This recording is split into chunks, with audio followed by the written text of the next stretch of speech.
بسم اللہ الرحمن الرحیم رب اشرح لی صدری ویسر لی امری واحلل عقدۃ من لسانی یفقہوا قولی۔ ساری تعریفیں اللہ رب العالمین کے لیے ہے جس نے ہمیں توفیق عطا فرمائی کہ ہم لا الہ الا اللہ کی شرائط کو سمجھیں۔ کچھ باتیں پچھلی شرائط میں سے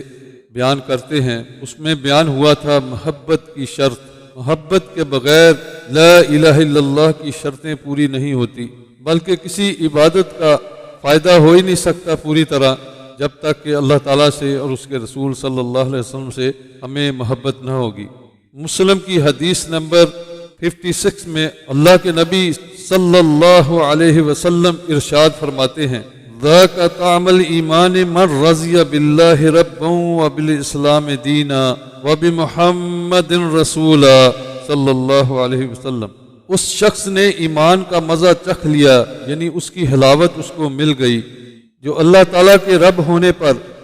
اور اسلام کے دین ہونے پر، محمد صلی اللہ علیہ وسلم کے رسول ہونے پر راضی ہوا۔ تین چیزوں سے راضی ہوگا تو پھر اللہ تعالیٰ اس کے دل میں محبت پیدا کرے گا، اور یہ چیزیں اسی وقت نصیب ہوگی جب محبت دل میں پیدا ہوگی۔ کبھی تنہائی میں بیٹھ کر، کبھی زمین و آسمان کو دیکھ کر، باغوں کی سیر کر کے، کائنات کو دیکھ کر کبھی ہمارے دل میں خیال آیا ہے کہ اتنی بڑی کائنات کتنے حسین و جمیل طریقے سے بنی ہوئی، منظم، وہ کتنی پیاری ذات ہے، بندوں پر رحم کرنے والی ذات ہے، اتنی خوبصورت کائنات کو جس نے پیدا کیا، اور وہ ذات کتنی رحیم ہے بندوں کے اوپر کہ اس نے ہماری بقا کے لیے زمین کے اندر ہر چیز پیدا کر دی جو صبح و شام ہم استعمال کرتے رہتے ہیں۔ جب آدمی سوچے گا تو اللہ تعالیٰ کی اس کے دل میں محبت پیدا ہوگی۔ صرف اسی چیز کو سوچے کہ اللہ تعالیٰ نے مجھے کتنے لاکھوں اور کروڑوں انسانوں سے بہتر بنایا،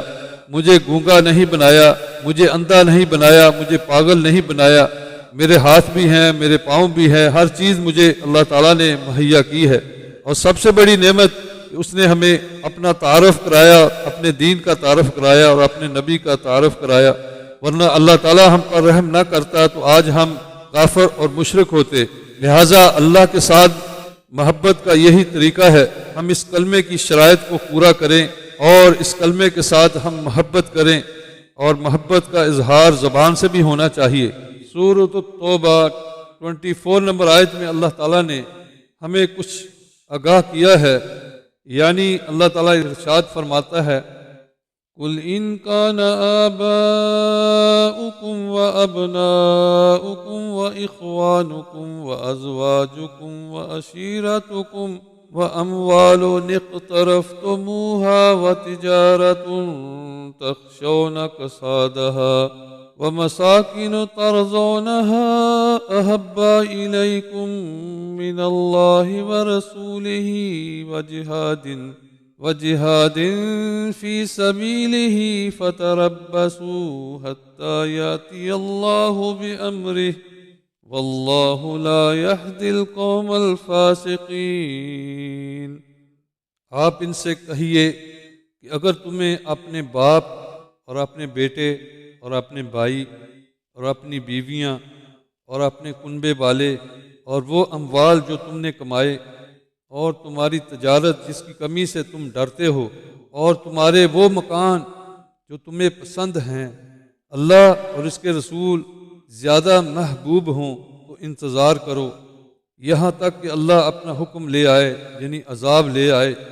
اور اللہ فاسقین کو، اپنے نافرمانوں کو راہ نہیں دکھاتا۔ یہ آیت دو ٹوک اعلان کر رہی ہے، جو 8 چیزیں اللہ نے ذکر کی، اور ان چیزوں سے اگر اللہ تعالیٰ کی اور اس کے رسول کی اور جہاد فی سبیل اللہ کی محبت زیادہ ہوگی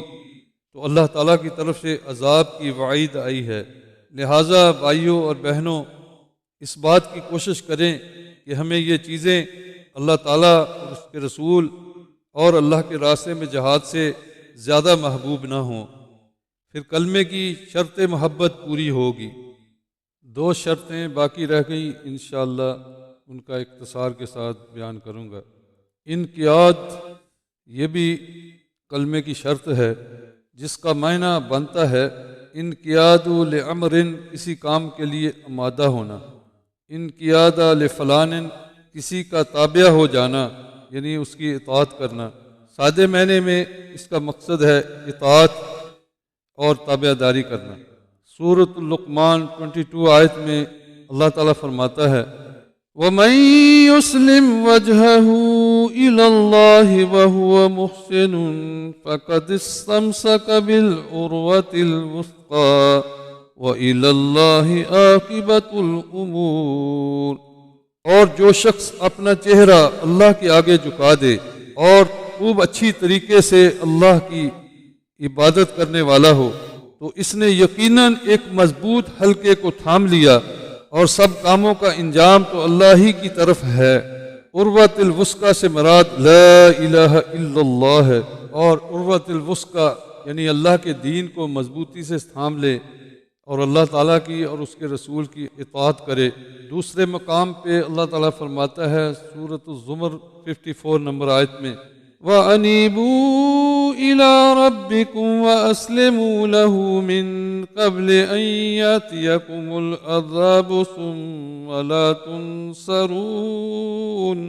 اور اپنے رب یعنی پروردگار کی طرف رجوع کرو اور اس کا حکم مان لو قبل اس کے کہ تم پر عذاب آ پڑے، پھر تمہیں کہیں سے مدد بھی نہ مل سکے۔ اللہ کا عذاب اسی طرح ٹلے گا کہ ہم اللہ کی طرف رجوع کریں، اس کلمے کی طرف آئیں، کلمے کی شرائط کو سمجھ کر اس پر عمل کریں اور اپنے گناہوں کو چھوڑ دیں اور اللہ اور اس کے رسول کی کما حقہ اطاعت کریں، اور یہودیوں کی طرح نہ ہو جائیں جن کا ذکر اللہ تعالیٰ نے سورۃ البقرہ 93 نمبر آیت میں فرمایا ہے وَإِذْ أَخَذْنَا مِيثَاقَكُمْ وَرَفَعْنَا فَوْقَكُمُ الطُّورَ خُذُوا مَا آتَيْنَاكُمْ بِقُوَّةٍ وَاسْمَعُوا قَالُوا سَمِعْنَا وَعَصَيْنَا، اور یاد کرو جب ہم نے تم سے وعدہ لیا تھا اور ہم نے تم پر طور پہاڑ کو بلند کیا، اور پھر اللہ تعالیٰ نے کہا ہم نے تم کو جو دیا ہے اسے قوت کے ساتھ پکڑ لو اور سنو۔ انہوں نے کہا ہم نے سنا اور ہم نے نافرمانی کی۔ اور امت محمدی کا کردار یہ تھا کہ جب اللہ تعالیٰ نے ان کو حکم دیا تو انہوں نے آگے سے کہا ہم نے سنا اور ہم نے اطاعت کی۔ اے ہمارے رب، ہم تیری بخشش چاہتے ہیں اور ہمیں تیری ہی طرف لوٹ کر آنا ہے۔ ایسی اطاعت ہو کہ جس میں اللہ تعالیٰ اور اس کے رسول بتائیں، اس حکم کی فوراً اطاعت کرے، میرا دل چاہے یا نہ چاہے، میری نفس مانے یا نہ مانے، ہر حال میں اللہ تعالیٰ اور اس کے رسول کی بات کو سمجھ کر ماننا ہے، اور ہمہ تن آدمی تیار رہے کہ جو اللہ تعالیٰ نے فرمایا ہے اور اس کے رسول نے اس کے حکم پر فوراً لبیک کہے۔ اسی کا نام ایمان ہے اور اسی کو انقیاد کہتے ہیں، اور ایسے لوگوں کے لیے اللہ نے بڑی خوشخبری رکھی ہے۔ سورۃ الحج فَإِلَٰهُكُمْ إِلَٰهٌ وَاحِدٌ فَلَهُ أَسْلِمُوا وَبَشِّرِ الْمُخْبِتِينَ، سمجھ لو تمہارا الہ برحق صرف ایک ہی ہے یعنی اللہ تعالیٰ، تم اس کے فرما بردار بن جاؤ، عاجزی کرنے والوں کو خوشخبری سنا دو۔ مخبت عربی لغت میں ہر اس شخص کو کہتے ہیں جس نے اللہ تعالیٰ کے احکام کے سامنے اپنی خواہشات نفس کو اللہ تعالیٰ اور اس کے رسول کے تابع کر لیا، اور اس کے معنی عاجزی اور نرمی کرنا بھی ہے، اور اللہ کی طرف پلٹنا یہ بھی ہے کہ شرک کو چھوڑ دینا، ریاکاری کو چھوڑنا اور توحید کو اپنانا، اور اپنے رب کی طرف پلٹنا اور اسی کے فرما بردار بن جانا، اور اس کے حکم کے سامنے انقیاد کے لیے راضی ہو جاؤ، زندگی بھر اس پر جمے رہو اور تمہیں موت نہ آئے مگر اللہ کے فرما بردار ہو کر، جیسا کہ اللہ تعالیٰ نے سورۃ آل عمران 102 کے اندر فرمایا ہے یا ایھا الذین آمنوا اتقوا اللہ حق تقاتہ ولا تموتن الا وانتم مسلمون، اے ایمان والو اللہ سے ڈرو جس طرح ڈرنے کا حق ہے، اور تمہیں موت نہ آئے مگر اس حال میں کہ تم مسلم ہو، یعنی اس کے فرما بردار اور اس کی اطاعت کے اندر موت آئے۔ آج ہم دیکھتے ہیں کہ امت مسلمہ کی عبادت جس میں مضبوطی نہیں، جس میں پورا ولولہ نہیں، الا ماشاء اللہ، عبادات میں سستی ہے اور نمازوں میں سستی ہے، اور ایسے معاملات بنے ہوئے ہیں جیسے کہ منافقین کے تھے۔ سورۃ النساء 142 آیت میں اللہ تعالیٰ نے فرمایا ہے وَإِذَا قَامُوا إِلَى الصَّلَاةِ قَامُوا كُسَالَىٰ يُرَاءُونَ النَّاسَ وَلَا يَذْكُرُونَ اللَّهَ إِلَّا قَلِيلًا، اور جب وہ نماز کے لیے کھڑے ہوتے ہیں تو بڑی سستی کے ساتھ ڈھیلے ڈالے ہو کر کھڑے ہوتے ہیں، لوگوں کو دکھلاوے کے لیے نماز پڑھتے ہیں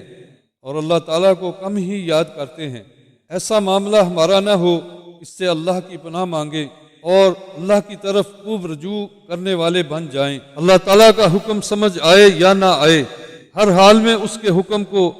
ماننا پڑے گا۔ رسول اللہ صلی اللہ علیہ وسلم کی اطاعت بھی اسی میں شامل ہے، یعنی وہ بھی اللہ تعالیٰ کا حکم ہے۔ آپ جب دنیا میں زندہ تھے تو آپ اسلامی اسٹیٹ کے حاکم تھے،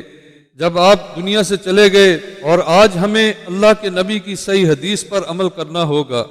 تو یہ ایسے ہی ہے جیسے آپ زندگی میں احکام لوگوں کو دیا کرتے تھے، تو آج بھی اللہ کے نبی صلی اللہ علیہ وسلم کی زبان مبارک سے نکلی ہوئی باتیں ہم تک محفوظ پہنچی ہے صحیح حدیث کی روشنی میں۔ اسلامی دنیا کے آج بھی آپ ہی حاکم ہیں، ہر معاملے میں ہمیں اللہ کے نبی کی بات کو دیکھنا ہوگا، پھر جو آپ کی حدیث نے فیصلہ کیا ہے اس پر ہمیں راضی رہنا ہوگا اور دل سے اللہ کے نبی کی بات کو یقین کر کے اس پر عمل کرنا ہوگا۔ آخری شرط قبول کرنا ہے، یعنی آپ بھی اس معاملے میں حیران ہوں گے کہ جب انقیاد میں سارا کچھ سمجھا دیا گیا ہے کہ اللہ تعالیٰ اور اس کے رسول کی اطاعت کرنا ہے، مثال سے آپ سمجھیں پھر آپ کو سمجھ آئے گی انشاءاللہ۔ ایک آدمی کسی قوم کا نوکر ہے یا دفتر میں کام کر رہا ہے، ضروری نہیں کہ دفتر کے مینیجر سے وہ راضی ہو سکتا ہے کہ اندر سے اس سے ذرا بھی دل لگی نہ ہو اور اس کے خلاف ہو، اگر اسلام میں یہ نہیں۔ اور ایسے ہی کسی کا نوکر ہو سکتا ہے کہ اپنے مالک سے وہ ناراض ہو اور ہو سکتا ہے کہ اس کی بات دل سے قبول نہ کرتا ہو، صرف اس وجہ سے کہ اگر میں نے اس کی اطاعت نہ کی تو مجھے تنخواہ نہیں دے گا۔ اللہ کے ہاں ایسا نہیں، اللہ اور اس کے رسول کی بات کو دل سے قبول کرنا ہے، پھر ایمان کامل ہوگا اور کلمے کی شرائط پوری ہوں گی۔ مسند احمد کے اندر ایک حسن درجے کی روایت ہے جس میں اللہ کے نبی صلی اللہ علیہ وسلم نے ارشاد فرمایا من قبل منی الکلمۃ التی ارسطها علی عمی فردها علی فہی لہ نجاح، جس شخص نے مجھ سے وہ کلمہ قبول کر لیا جو میں نے اپنے چچا پر پیش کیا تھا اور انہوں نے اس کا انکار کر دیا تو وہ نجات کا ذریعہ ہوگا، یعنی لا الہ الا اللہ، اس کو قبول کرنا نجات کا ذریعہ ہے۔ تو جو بھی اطاعت اللہ اور رسول کی کرے وہ دل سے کرے، اس نے قبول کرنے کا حق ادا کیا۔ اس بات کو سمجھانے کے لیے اللہ تعالیٰ نے سورۃ النساء 65 نمبر آیت میں خوب واضح طریقے سے بتا دیا ہے فَلَا وَرَبِّكَ لَا يُؤْمِنُونَ حَتَّى يُحَكِّمُوكَ فِي مَا شَجَرَ بَيْنَهُمْ ثُمَّ لَا يَجِدُوا فِي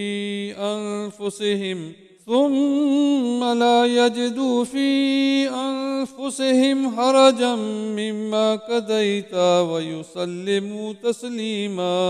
فرمایا قسم ہے تیرے رب کی، یہ ایماندار نہیں ہو سکتے جب تک کہ تمام آپس کے اختلافات، اپنے جھگڑے، ان میں آپ کو حاکم نہ مان لیں، یعنی فیصلہ کرنے والے تسلیم نہ کر لیں۔ پھر جو آپ فیصلہ کریں اس کے متعلق اپنے دل میں کسی قسم کی تنگی نہ خوشی نہ پائیں، یعنی اس بات کو دل سے تسلیم کر لیں اور فرما برداری کے ساتھ قبول کر لیں،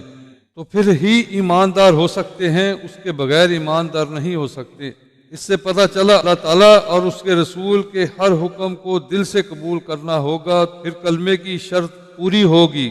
اور اللہ کے ہاں قبول ہوگی۔ یہ شرائط کچھ مختصر انداز میں بیان کی ہیں، مختصر بات ہر آدمی اچھی طرح سمجھ سکتا ہے، لہٰذا جو اس میں کوتاہی ہوئی ہو میری طرف سے اور جو اچھی باتیں ہیں وہ اللہ کی طرف سے اور اس کی عنایت سے ہوئی ہیں۔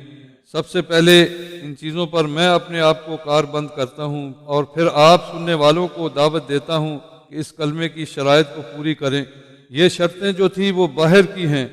اب اندر کی شرطیں اس کا بیان انشاءاللہ آئندہ ہوگا۔ اللہ تعالیٰ سے دعا ہے کہ اللہ تعالیٰ ساری امت کو اس پر عمل کرنے کی توفیق عطا فرمائے، اور جو اس میں کمیاں ہیں اللہ ہماری کمیوں کو دور کر کے ہمیں خالص مومن بنائے۔ سبحان ربک رب العزت عما یصفون وسلام علی المرسلین والحمد للہ رب العالمین۔